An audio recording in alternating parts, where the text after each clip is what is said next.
January 20th, 2011. Before the sun even thought about rising over New York City, the shadows were already making their moves. Picture this: a pre-dawn raid of epic proportions, a silent, coordinated strike that would echo through the history of organized crime. This wasn't just another bust. This was Operation Knightstalker, the day the FBI decided to cripple the American Mafia once and for all. In the cold dark of that January morning, over 800 federal agents fanned out across the tri-state area.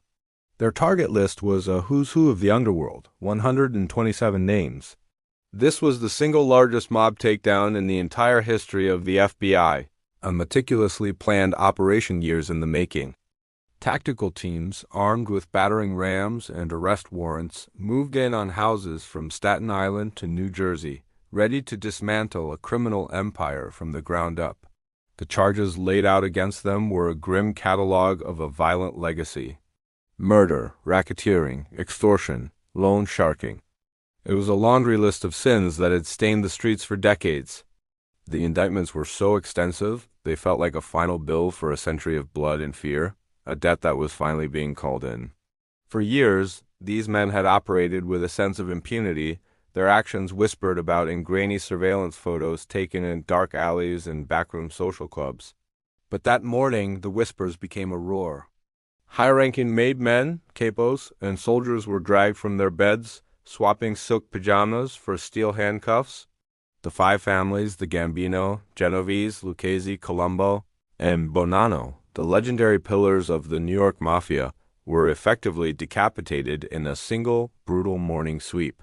The image was stark. Powerful figures, once feared, now perp-walked with coats over their heads, their faces illuminated only by the aggressive flash of paparazzi cameras. They had lived by a code, though omerta. The vow of silence they believed was unbreakable, a shield forged in the old world. They thought those rules made them untouchable, that their secret society was impenetrable. They were wrong. On that day, the shield shattered. Informants had talked, the walls had crumbled, and the omerta was broken forever. The quiet, dust-filled Italian social clubs, once centers of power, now stood as monuments to a bygone era. In the aftermath, an eerie quiet fell over the streets of New York. The underworld seemed to hold its breath. The empire was fractured, the kings were dethroned. But even now, some say if you listen closely in the quiet alleyways of Little Italy, you can still hear the ghosts of the old days. The ghosts of the families still searching for the rats who brought it all crashing down. What do you think really happened to the power vacuum left behind? Let me know in the comments, and don't forget to like and subscribe for more stories from the shadows.